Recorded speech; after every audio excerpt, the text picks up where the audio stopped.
안녕하세요. 김태훈 목사입니다. 빵집 목사의 뚜벅뚜벅 메시지. 오늘은 마태복음 묵상 54번째 현대 크리스찬이 조심해야 하는 두 가지는 마태복음 16장 1절에서 12절 말씀 가지고 뚜벅뚜벅 메시지 시작하겠습니다. 여러분, 얼마 전에 한국갤럽에서 조사한 최근의 발표 통계에 보면 기독교인 가운데 하나님께 기도함으로 병 고침을 받았거나 그와 유사한 체험을 했었는가? 라는 질문에 10명 가운데 3명이나 되었다고 합니다. 그와 반대로 천주교인은 10명 가운데 1명이고 불교인은 거의 없었다고 통계에 나와 있습니다. 그렇다면 한국 기독교인이 1천만 명이라고 가정하면 대략 300만 명이 하나님께 기도함으로 병 고침이나 그와 유사한 체험을 받았다고 말할 수 있습니다. 그렇다고 해서 표적이 있어야만 예수님을 믿고 표적을 보지 못하면 믿지 않는다는 발상은 아시죠? 여러분, 바리새적인 불신앙입니다. 교회에서도 기적이 일어나지만 기도원에서 더 많은 치유의 경험을 합니다. 그래서 세상 사람들이 용하다는 점쟁이를 찾아가듯이 방언을 받네, 입신을 하네, 불이 떨어지네, 병이 고쳤다네 하는 기도원을 찾아다닙니다. 그들 가운데는 마약 중독에 빠지면 다른 약에 효험이 없는 것처럼 이 표적 중독증에 걸려서 가정생활이나 사회생활을 정상적으로 하지 못하게 하는 경우가 있더란 말입니다. 그래서 이것을 기억해야 됩니다. 옆에 써놨는데요. 왜 기도원이 필요한가요? 건강한 교회 생활을 위해서 존재합니다. 왜 교회보다 가정이 우선인가요? 여러분, 가정생활을 건강하게 하기 위해서 교회가 존재하는 이유 중에 하나가 그 이유 때문이기 때문에 그렇습니다. 예수님께서는 배를 타고 건너편으로 가시면서 제자들에게 오늘 본문에 보니까 바리새인과 사두개인들의 누룩을 조심하라. 이 누룩을 조심하라고. 여기서 누룩은 그들의 사상, 그들의 교훈을 의미합니다. 그렇다면 여러분, 바리새인과 사두개인들의 누룩, 다시 말하면 그들의 교훈은 무엇일까요? 우리가 먼저 첫 번째로 볼 것은 여러분, 바리새인들의 누룩은 율법주의입니다. 율법주의. 율법주의란 무슨 뜻입니까? 율법을 철저히 지키고 노력하는 것, 율법대로 살려고 애쓰는 것, 그것일까요? 아닙니다. 옆에 써놨죠. 율법주의란 율법을 지킴으로써만 구원을 얻을 수 있다. 이 생각을 가진 것입니다. 율법을 지킴으로써만 구원을 얻을 수 있다. 여러분, 율법을 지킴으로써만 구원을 얻을 수 있기 때문에 필사적으로 이들은 율법에 목을 매는 것이 율법주의입니다. 이런 사람들은 율법을 다 지키지 못하면 지옥이 예비되어 있으므로 지독한 갈등에 빠지지 않을 수 없습니다. 자연히 자기 자신과 다른 모든 사람을 겉으로 보이는 행동으로만 판단하게 되겠죠. 그래서 남을 엄격하게 정죄하게 됩니다. 자기 자신은 죄책감으로 쌓이게 하면서 동시에 위선에 빠지게 합니다. 그래서 율법주의의 특징은 옆에 써놓은 것처럼 무자비합니다. 예의가 없습니다. 예의가 없어요. 엄격할 수밖에 없습니다. 율법주의라는 교훈에 빠진 사람은요, 따뜻함이 없고 용서와 이해가 없습니다. 나도 저랬지, 나도 죄인이지 않는가 하는 이해와 포용의 마음이 없습니다. 그러나 여러분, 사람은 도덕으로, 선한 행동으로, 율법으로 구원을 받을 만큼 착하지 않는다는 거 아시죠? 사람이 아무리 애를 써도 하나님만큼 될 수 없습니다. 살인을 하지 않아서 나는 6계명을 범하지 않았다 할지라도요, 거짓말을 하면 8계명을 범하는 것입니다. 결국은요, 10계명을 범하는 사람이 되는 것이죠. 물에 빠진 사람을 구하는 것은 누군가 물 밖에서 줄이나 튜브를 던져 주어야 합니다. 누군가가 물 밖으로 끌어당겨야 합니다. 다시 말하면 여러분, 인간의 구원은 인간에게 달린 것이 아니라 하나님께서 우리를 건져 주셔야만 한다라는 것입니다. 세상의 모든 종교는 다 율법주의입니다. 사람의 노력으로, 선한 행동으로 구원 쪽으로 다가갑니다. 모든 이단들도 마찬가지로 율법주의입니다. 이단들이 왜 그렇게 열심히 일까요? 그렇지 않으면 실적이 없으면 구원을 못 받기 때문입니다. 구원받은 감격과 기쁨이 없습니다. 구원을 못 받으면 나는 어쩌나 하는 극단적인 감정이 사람을 불안하게 합니다. 영생을 위해서 모든 것을 올인하게 되는 것이죠. 구원받은 감격과 감사가 저와 여러분의 마음에 가득하길 바랍니다. 이게 굉장히 중요합니다. 구원받은 감격과 감사. 그리고 우리 같은 사람들이 더 많아져야 한다는 그런 마음으로, 더 많은 사람들이 이 기쁨과 감격을 누려야 한다는 마음으로 더 열심히 주를 위해서 사는 저와 여러분이 되셨으면 좋겠습니다. 두 번째로 여러분, 이 사두개인들의 누룩은요, 세속주의입니다. 세속주의. 사두개인들의 누룩은요, 마태복음 22장에 잘 나와 있거든요. 23절에서 28절까지 그대로 한번 제가 성경 말씀을 읽어드립니다. 부활이 없다는 사두개인들이 그날 예수께 와서 물어 이르되, 선생님이여, 모세가 일렀으되 사람이 만일 자식이 없이 죽으면 그 동생이 그 아내에게 장가들어 형을 위하여 상속자를 세울지니라 하였나이다. 우리 중에 칠형제가 있었는데 마지가 장가들었다가 죽어 상속자가 없으므로 그 아내는 그 동생에게 물려주고 그 둘째와 셋째로 7집까지 그렇게 하다가 채우러 그 여자도 죽었나이다. 그런즉 그들이 다 그를 취하였으니 부활 때에 7 중에 누구의 아내가 되리이까? 한마디로요, 부활 때 누구의 아내도 될 수 없다는 말이 있죠. 그러니 부활은 없다. 이렇게 결론을 맺게 하는 것입니다. 사두개인들은요, 부활을 부정하고 천사를 부정하고 영의 세계를 부정하는 현실적이고 현세적인 사람들입니다. 사도행전 23장 8절에서도 이렇게 얘기를 해요.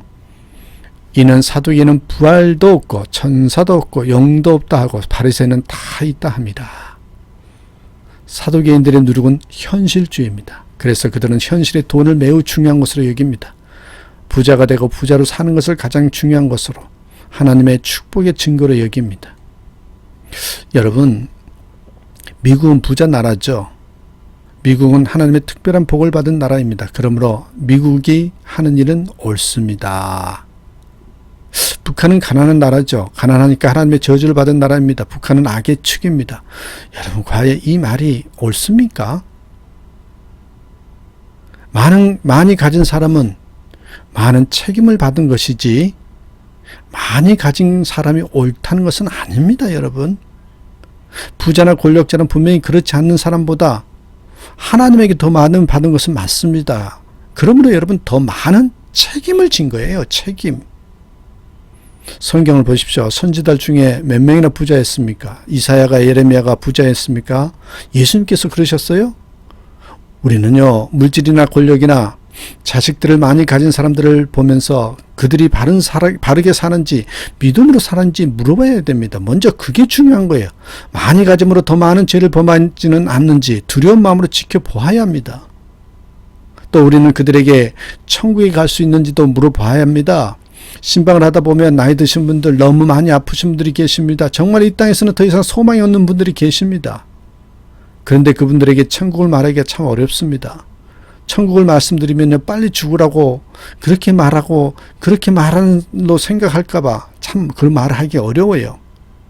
전에 어떤 목사님께서 새하늘과 새 땅이라는 제목으로 설교를 하셨는데 천국 설교죠. 그래서 예배 전에 천국 찬송을 하려고 찬송가를 보니까 거의 모르겠더래요. 우리가 천국 찬송을 거의 부르지 않는다는 말입니다. 장례식 때 부르는 몇 곡뿐입니다. 그만큼 천국은 평소에는 가고 싶지 않는 곳입니다. 사람이 운명을 해야만이 부를 수 있는 그런 찬송, 그게 천국 찬송입니다. 개똥밭을 굴러도 이 세상이 더 좋다는 말이 있지요. 그러나 여러분, 이 말은 성경의 생각이나 성경의 교훈이 아닙니다. 어떻게 해서든지 이 땅에서 오래 버티다가 마지못해서 가는 것이 천국이 아니라는 것입니다. 천국은 우리의 고향이고 정말 사모하고 사랑하는 곳입니다. 눈물과 아픔 많은 이 세상을 살면서 언제나 바라는 곳이 내 아버지 계신 천국입니다. 여러분, 전도가 무엇일까요? 전도가 무엇인지요? 현실에서 복받고 오래오래 잘 사는 것을 말하는 것도 틀린 것은 아니지만 우리는 이 세상에서는 나그네요. 이 세상은 내 고향이 아니요. 이 세상은 잠깐이요. 진정한 가치가 있는 것이 아니라는 것을 말하는 것이 전도 아닐까요? 사두개인들은 부활을 부정하고 천사를 부정하고 영의 세계를 부정하는 현실적이고 현세적인 사람들입니다. 사두개인들의 누룩은 현실주의입니다. 저와 여러분이 사두개인들의 교훈에 물들지 않기를 바랍니다. 우리 예수님께서 바리새인들과 사두개인들의 이런 생각을 누룩이라고 표현하시면서 삼가 바리새인과 사두개인들의 누룩을 조심하라 이렇게 말씀하십니다. 여러분, 누룩이란 부풀어오는 특징을 가집니다. 누룩은요, 강력한 전염성을 가지고 있습니다. 가루 서말 속에도 단지 한 숟가락 정도의 누룩이면 됩니다. 조금만 있으면 가루 서말 모두가 부풀어 오르잖아요. 그러면 우리는 주의해야 됩니다. 나는 괜찮겠지. 나는 문제없어 라고 쉽게 생각하는 거, 주의하라고 말씀하신 예수님을 무시하는 행동입니다. 여러분, 혹시 이미 많이 바리새인과 사두개인들의 누룩에 오염되지는 않았습니까? 이미 많이 부풀어 오는 것은 아닌지요? 예수님의 말씀대로 율법주의와 현실주의 교훈에 주의하는 저와 여러분 되셨으면 좋겠습니다. 여러분, 이제 이런 이야기를 듣고 제자들의 반응을 보십시오. 뭐래요? 제자들이 서로 논의하여 이르되 우리가 떡을 가져오지 아니하였도다. 여러분이 이게 무슨 말이에요? 제자들은 이런 예수님의 말씀의 본뜻과는 다르게 엉뚱한 해석을 하고 있어요. 누룩이 떡을 의미하는 것으로 받아들여요. 예수님이 하시는 영적인 말씀을 이해하지 못하고 육신적인 말씀으로 먹을 떡을 가져오지 않는 것으로 오해를 합니다. 역시 예수님은 예수님이시네. 확실히 우리들과는 다르시구나. 가장 중요한 떡을 챙겼느냐 지적해 주시는구나. 아, 우리는 왜 이런 중요한 것을 잘 잊어버릴까? 이러고 있어요. 그리고 중요한 떡을 미리 준비하지 못한 것에 대한 책임을 서로에게 전가시키고 있었습니다. 예수님의 영적인 말씀을 제자들은 육신적인 것으로 생각하고 해석하고 있었던 것입니다. 왜 이런 생각을 합니까? 제자들에게 가장 중요한 것은 떡이기 때문입니다. 그러니 예수님의 누룩도 당연히 떡으로 해석을 하는 것입니다. 참 답답한 모습이죠. 이런 제자들의 모습을 보면서 예수님은 너무나 안타까운 마음으로 다음과 같이 말씀하시죠. 마태복음 여러분 16장 8절에서 11절입니다. 예수께서 하시고 이르시되 믿음이 적은 자들아 어찌 떡이 없으므로 서로 논의하느냐. 너희가 아직도 깨닫지 못하느냐.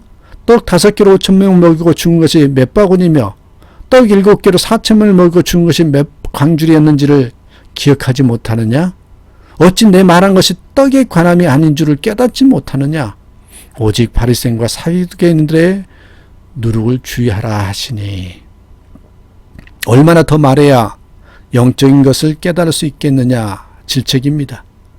제자들은 이처럼 영적으로 어두운 상태였습니다. 그러나 여러분, 예수님께서는 이러한 제자들을 포기하지 않으시고 이전에 있었던 5병이어와 7병이어의 기적을 예로 들어가시면서 다시 한번 영적 의미를 설명하여 주셨습니다. 이미 한 경험들을 통해서 먹는 것에서 벗어나라. 가장 중요한 것은 먹는 것이 아니다 하십니다. 먹는 것, 육신적인 것을 더 이상 매지 말고 그것을 넘어 영적 진리를 발견하라. 이렇게 메시지를 전해주십니다. 제자들은 그제서야 예수님의 말씀의 진정한 의미를 깨닫게 되었습니다. 사실 제자들의 이런 모습은 오늘 우리의 모습이기도 합니다. 우리가 마치 복음을 다 깨달은 것처럼 말하지만 실상 그렇지 않습니다. 여러분, 솔트라인이란 말 들어보셨습니까? 솔트라인. 바다에 흐르는 큰 강에서 바닷물과 민물이 만나는 지점을 가리키는 말이랍니다. 이 솔트라인은 해마다 수시로 변한다고 합니다. 비가 오지 않아 가물면 민물의 힘이 약해져서 바닷물이 강의 상류까지 침범합니다. 그러면 강 상류의 수온지가 소금기로 인해서 문제가 발생하게 되죠. 반대로 비가 많이 와서 강물의 양이 많아지면 솔트라인은 바다 가까이까지 밀려가서 형성되다 보니 수온지에 영향을 미치지 못합니다. 우리 신앙에도 이러한 영적 솔트라인이 있습니다. 우리들이 하나님의 은혜를 지속적으로 받지 못해서 영적으로 메마르면 사탄의 공격이 바닷물같이 우리 속으로 밀려 들어오게 됩니다. 영적으로 죄의 오염이 되고 마는 것이죠. 하나님의 은혜가 부족할 리는 없습니다. 단지 우리가 그 풍성하신 하나님의 은혜를 맛보지 못하는 것이지요. 하지만 우리가 은혜의 가뭄이 들면 이처럼 사단은 항상 우리의 옛 체질과 옛 습관을 건드리기 위해서 길을 엿보고 있다는 사실을 잊어서는 안 됩니다. 그래서 우리는 늘 은혜의 자리, 말씀의 자리, 훈련의 자리, 기도의 자리, 또한 말씀을 전하는 전도의 자리나 교제의 자리를 회복하고 반복해야 됩니다. 조심하십시오. 이만하면 됐지 하지 마십시다. 우리 신앙의 인격에 넓이 깊이 높이 깊이가 계속해서요 이렇게 성장하고 확장되어가는 그런 삶이 되셨으면 좋겠습니다. 오늘도 주님 때문에 나는 행복해요, 주님 안에 있어서 너무 기뻐요, 이렇게 고백하며 하루를 시작하고 하루를 마무리하는 저와 여러분 되시길 간절히 축복합니다. 감사합니다.